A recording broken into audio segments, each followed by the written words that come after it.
Bueno, para conversar sobre cómo se logra un acuerdo de ese tipo, estamos con Nelson Salas, quien es abogado penal. ¿Cómo está? Buenos días. Buenos días, Sabrina. Hola, buen día. Bueno, Buenos días. en primer lugar, para ir entendiendo un poco, también invitar a las personas, si tienen dudas, nos pueden escribir al hashtag Mega Noticias Ahora o también en el canal de YouTube pueden hacernos sus preguntas y se lo extendemos acá al entrevistado. En estos juicios abreviados, ¿siempre se beneficia a ambas partes, tanto al abogado, al fiscal? O sea, ¿es algo que deja conforme a ambas partes? Para primero entender esa situación. Sí, de partida, negociar un procedimiento abreviado, que en este caso incluso tiene pena de simplificado, penas menores a un presidio menor, implica una negociación entre el Ministerio Público y la defensa. Entonces, ¿qué es lo que uno hace? Uno asesora a su cliente y le explica, mira, en un juicio arriesgamos tal pena, pero puede ser absuelto. En un procedimiento abreviado nos aseguramos este tope, este techo de pena. Y las negociaciones en un procedimiento abreviado implican muchas veces negociar no solo la pena, sino que la forma de cumplimiento. Mira, conversé con el fiscal, vamos a optar a esta pena, con esta forma de cumplimiento la Fiscalía no se va a oponer. Entonces es una negociación que implica la voluntad del imputado, que pasa a ser condenado. Ambas partes ceden y es una negociación que está permitida, son negociaciones lícitas que las contempla expresamente el Código. Claro, todo lo que pasó está dentro del marco legal. Absolutamente. Ahora, para entender, porque la verdad es que con todas estas cosas, a la opinión pública, creo yo, como parte de la opinión pública, que nos queda la sensación que hay delitos que no pasa nada. Claro. O a veces se piensa el privilegio, o hay ciertos delitos económicos que en realidad salen a cuenta a veces. O sea, me robo 100 y me cobran 10. En este caso son 12 millones de multa en cuotas. Sí. Entonces, para muchos es como una burla. Esto, al llegar a un acuerdo abreviado, donde él ya se declara, él se reconoce culpable, ¿es inapelable? Por ejemplo, por la Fiscalía puede ir a apelaciones, cuestionar esta decisión, o al haber un reconocimiento se cierra el tema. En este caso no. ¿Por qué? Porque el Ministerio Público es la pena que ofreció. Quedó conforme y conteste. Como no tiene un perjuicio al haber concedido el juez lo que ellos mismos pidieron, la pena que pidieron, no hay agravio. Entonces el Ministerio Público no va a apelar de esta decisión. Ya. ¿Podría hacerlo? No tendría ni un mérito, ni un sentido, porque le dieron lo que el Ministerio Público pidió. Pero inmediatamente, si lo hicieran eventualmente, podrían, pero la Corte va a desestimar, va a decir, ustedes llegaron a este acuerdo. O sea, tal cual, ya, ustedes llegaron a perfecto. este acuerdo, el juez les dio lo que ustedes pidieron. Si ustedes hubiesen pedido más pena y el juez concede una pena inferior, bueno, ahí sí uno tiene agravio y uno pudiese hacer alegaciones. O si el Ministerio Público, por ejemplo, se hubiese opuesto a que se le concediera una pena en libertad, una pena sustitutiva, y el juez aún así lo concede, tiene agravio y puede apelar respecto a la forma de cumplimiento. Pero en este caso, la negociación era una negociación bastante completa, contemplaba todas las aristas. El quantum de la pena, 341 días, y que son dos penas, una de 300 y una de 41 días, y la forma de cumplimiento, con libertad vigilada intensiva. Ya. Pero igual me pasa lo mismo que lo que está diciendo Gonzalo. O sea, para la opinión pública igual es difícil de entender, porque en su minuto se hablaba que Paribet iba a quedar en la cárcel, que era una investigación súper sólida, habían audios, habían hartas pruebas. Finalmente, ¿por qué no se trató de avanzar para llegar hasta, por ejemplo, la medida carcelaria, como una medida más estricta, ¿no? Considerando que 12 millones de pesos, finalmente, eventualmente la ganancia pudo haber sido mayor, habrá que ver eso. Finalmente, ¿es porque el Ministerio Público no encontró pruebas más sólidas para poder llevar una medida mayor, o porque este tipo de delito nunca contempla llegar a la cárcel? Porque finalmente fueron otros delitos, o sea, fueron menos de los delitos que se le imputaron en comparación a los que se investigaron al inicio. Claro, en palabras sencillas, a Paribet, cuando lo formalizaron, le imputaron 5 cargos. Dentro de eso, delitos tributarios, delitos aduaneros, asociación ilícita, receptación y otros delitos asociados, el propio contrabando. 5 cargos. Se eliminan 3 cargos en una negociación y termina siendo condenado por 2 cargos. Y eso, efectivamente, tal como ustedes lo plantean, genera en la opinión pública una sensación de impunidad. Claro. Sin perjuicio de lo cual es importante transmitir a la gente que esto no es un caso aislado, no es algo que no pase, es algo que muchas veces ocurre en la cotidianidad y en la forma de operar del sistema. El sistema, muchas veces los fiscales tienen antecedentes iniciales, imputan muchos cargos, a medida que avanza la investigación se dan cuenta de que algunos de esos cargos tal vez no los puedan sostener con pruebas sólidas en el juicio oral y se abren a una negociación. Entonces, esa sensación de impunidad que se genera a veces obedece a que se elevan expectativas cuando se formalizan cargos, ¿ya? Y esto no es el primer caso que ocurre, lo hemos visto en diversas causas en las cuales el Ministerio Público imputa cargos relevantes, pero con posterioridad las causas terminan con unas penas, con penas inferiores a lo que uno esperaría y con formas de cumplimiento en libertad. Lo cual en este caso, ¿Ya? por la pena impuesta, procede. Es razonable, jurídicamente es correcto que se le conceda una pena en libertad, por ejemplo, a Paribet, si es que el quantum de la misma son 341 días, es menos de un año. Se cumple en libertad, en este caso con libertad vigilada intensiva. Es una persona que lo que busca las penas es reinsertarlo, más que estigmatizarlo, castigarlo. Y en ese sentido es coherente y es razonable que el juez haya concedido la pena sustitutiva. Ayer hablaba con un juez en la tarde y entre muchas cosas hablábamos de las señales que muchas veces se dan al resto, que como que, no sé, pues, roba nomás y al final los delitos económicos están sancionados con castigos bastante chicos en varios casos, ¿no? Claro. Te puede salir hasta cuenta. Entonces el juez me decía, mira, nosotros no estamos para dar señales ni lecciones, nosotros los jueces aplicamos la norma vigente. Si a la sociedad, a la ciudadanía estima que aquí hay una manga ancha con los delitos económicos, pues bien, que elijan a sus parlamentarios, que presionen a sus legisladores para que cambien la norma y nosotros podamos aplicar otra ley. La ley que estamos aplicando la estamos aplicando porque es la ley vigente. Ok, ya. Pero voy a un tema práctico. ¿Quién y bajo qué punto de vista dice este señor va a pagar una multa de 12, 5 o 50 millones de pesos? O un chicle. No sé si me explico. Sí.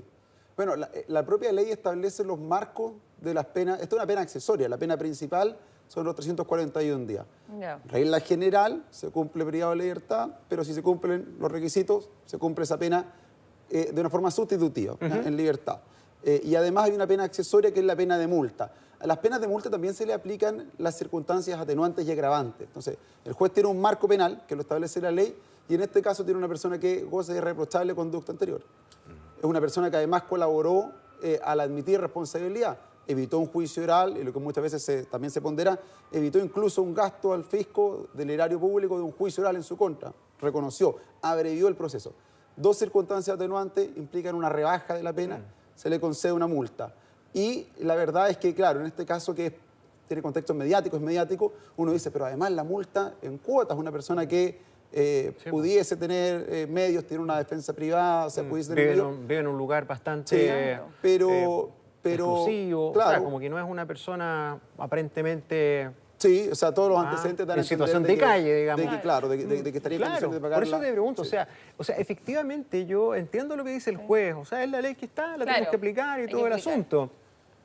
Y todo lo que tú dices tiene toda la lógica y Chile no es el único país donde existe. O sea, incluso en países como Estados Unidos existe con todas sus letras la delación compensada. O sea, aunque alguien esté metido en un delito muy grave, sobre todo en materia económica, si entrega información y es clave colaborador en la investigación, también recibe suculentas facilidades y rebajas de pena.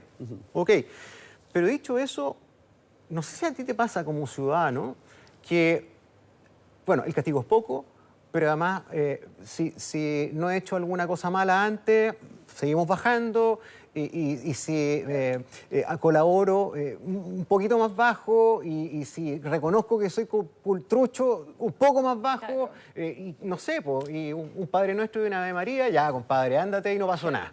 ¿Me entiendes o no? Sí. Entonces, como que hay un mal incentivo, o un incentivo perverso, para otros que quieran robar. Financian buen abogado y...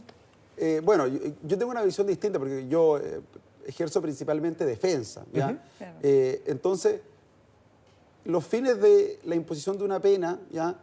No tienen fines de establecer un castigo doloroso respecto a una persona, sino que lo que buscan es reinsertarlo, ¿ya?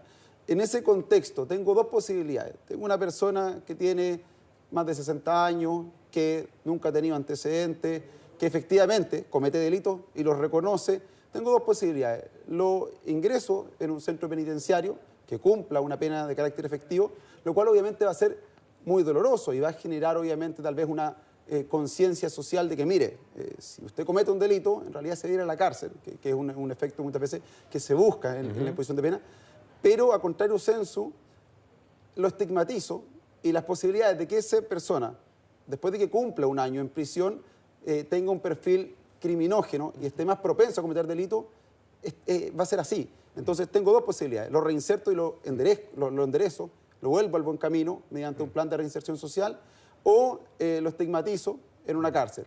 Cuando son penas cortas, esta es una pena corta, una pena de menos de un año, todos los análisis respecto a la imposición de pena indican que es mucho más recomendable reinsertar a una persona. Si es una pena extensa, ya, de hecho las penas se pueden cumplir en forma sustituida en libertad siempre y cuando sean inferior a 5 años. Acá es con creces inferior. Entonces, ¿cuál creo yo que es el problema que uno pudiese entender? Que se generan expectativas en la sociedad a veces, iniciales, que después no se pueden cumplir.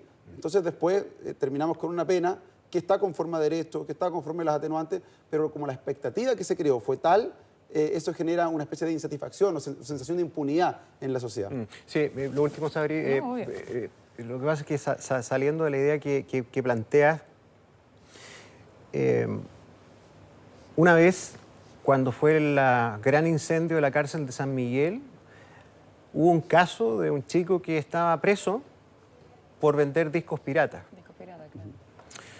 Entonces, yo no es que justifique o que esto tenga una componente de resentimiento y que la cárcel es para los pobres, pero igual yo creo que merece la pena plantearse qué ocurre, porque parece que, claro, a ciertas personas o en ciertas condiciones, en cierto tipo de delito, es muy considerada esta cosa de darle una oportunidad nuevamente, que no pase, ¿verdad?, por el sistema penitenciario. No es que yo esté deseando, no, la cárcel para tal, pero es la práctica, me explico, ¿no? Sin embargo, parece que a otros no, aunque sean incluso jóvenes, que por lógica deberían tener mayor posibilidad de reinserción, enmendar el rumbo, parece que en algunos casos no. Ocurre lo siguiente. La verdad es que yo me atrevería a decir un porcentaje altísimo, sobre el 90% de las causas, de los casos. Yo fui defensor público varios años, o sea, defendía a muchas personas y los imputados del sistema de defensoría penal público generalmente son personas que tienen escasos recursos y la verdad es que imponer una pena de carácter efectivo la primera vez es muy excepcional. O sea, la mayoría de las personas se les conceden oportunidades.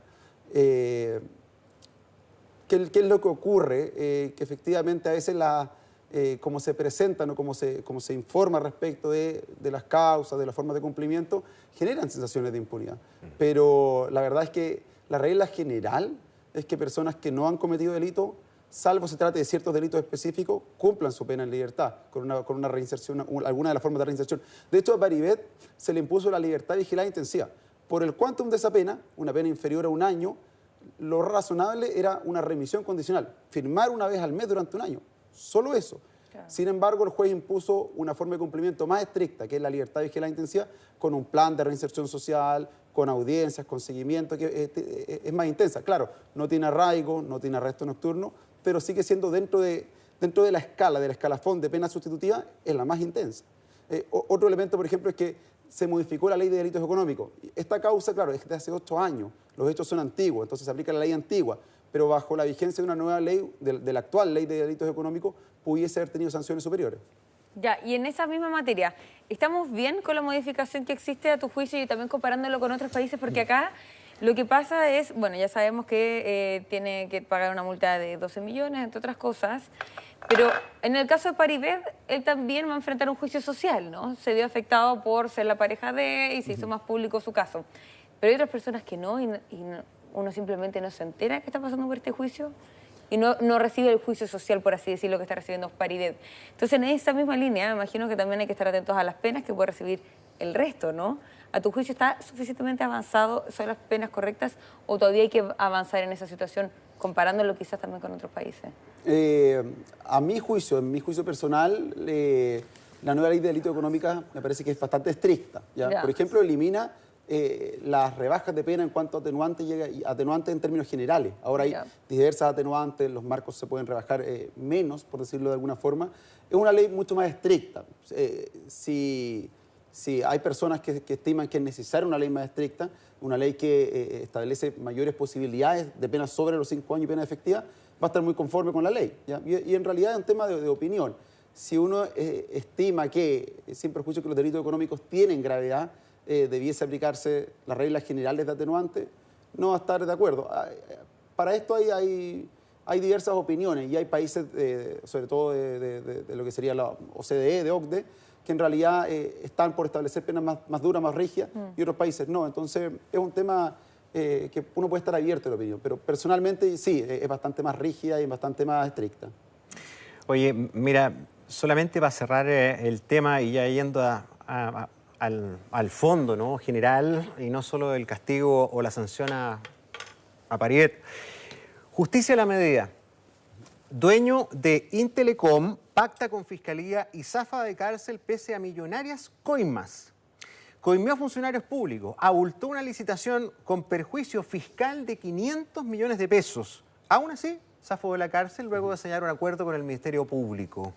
León Marcelo Lefort, dueño de Intelecom, protagonista de uno de los casos de corrupción más grandes del país, cumplirá en febrero, cumplirá sus penas en libertad después de la resolución del Juzgado de Garantía de Iquique. Otra vez no pasa nada. Claro. Claro, ocurre lo siguiente. Ahí uno pensaría, ¿quién es el responsable? ¿Quién es el responsable de este grado de impunidad? Un delito muy grave, un delito que afecta el buen funcionamiento del Estado, la probidad, un delito que afecta a las arcas fiscales. Los delitos de corrupción son delitos graves y en Chile establecen penas graves. Mira, coimió a funcionarios municipales, usó palos blancos indigentes para justificar facturas falsas, movió más o menos 176 millones en auto de Santiago a Iquique para que no hubiera rastreo en los aeropuertos y tal. O sea, un fresco del porte de un tren largo. Ahí, por ejemplo, ¿qué es lo que ocurre? En un procedimiento abreviado, el juez está imposibilitado de poner una pena superior a la que el Ministerio Público solicita. Entonces, en este caso en particular, la defensa logró una negociación ya con el fiscal y el fiscal estuvo de acuerdo con conceder una pena de ese marco penal. ¿Ya? ¿El juez puede imponer una pena superior? No. Si se cumplen los requisitos ya para que la pena se cumpla de una forma sustitutiva en libertad, el juez puede concederlo o no concederlo. Pero ¿qué es lo que ocurre? Que muchas veces la comisión del delito, la pena del delito, la gravedad del delito es un elemento, pero las defensas aportan una serie de antecedentes sociales que son buenos insumos para que un juez pueda acceder o no. Si el Ministerio Público, además, no se opone a que se conceda la pena sustitutiva, ¿qué es lo que dice el juez? Yo no puedo poner más pena. El fiscal no me está peleando o no quiere que la pena sea de carácter efectiva. No hay eventualmente abogados querellantes, que a veces está el Consejo de Defensa, está Servicio de Impuestos Internos o abogados querellantes particulares representando víctimas. Nadie se está oponiendo. Bueno, yo concedo esa pena, ¿ya? Muchas veces cuando hay oposición es cuando se genera un caso a la inversa. Por ejemplo, el caso del hermano de Eduardo Frei, ¿ya? Claro. Francisco Frei, una pena de 5 años. Una pena, en principio, en libertad. La Corte después revoca esa resolución y dice, no, pues mire, ¿se cumplen ciertos requisitos presupuestos? Sí, la pena inferior a 5 años y un día es inferior. ¿Se trata de delitos que la ley concede la posibilidad de cumplirlos en libertad? Sí, son delitos económicos.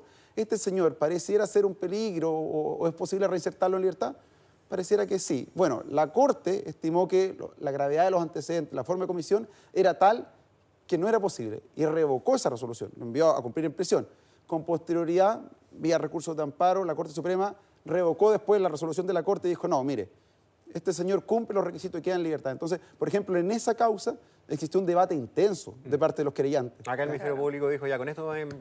Acá hubo un acuerdo, nadie claro. pataleó, por decirlo de alguna manera, y el juez resolvió que este acuerdo se tenía que cumplir. Sí, tal cual, pero para poder hacer un juicio correcto de si lo que el fiscal hizo era lo que esperábamos o no, era lo correcto o no, muchas veces uno necesita conocer los antecedentes. Claro. O sea, tal vez en los antecedentes había alguna ilegalidad en cuanto al levantamiento de pruebas, o tal vez habían ciertos testigos que ya estaban inubicables, o tal vez habían ciertas complejidades que le hacían al fiscal entender, mire, ¿sabe qué? Me conformo con 5 en libertad en vez de correr el riesgo de una pena más grave de forma efectiva. Entonces, esa ponderación muchas veces uno tiene que estar ahí en la causa, ¿ya? Para poder determinar qué tan negligente o no fue tomar esa decisión. ¿Entiende?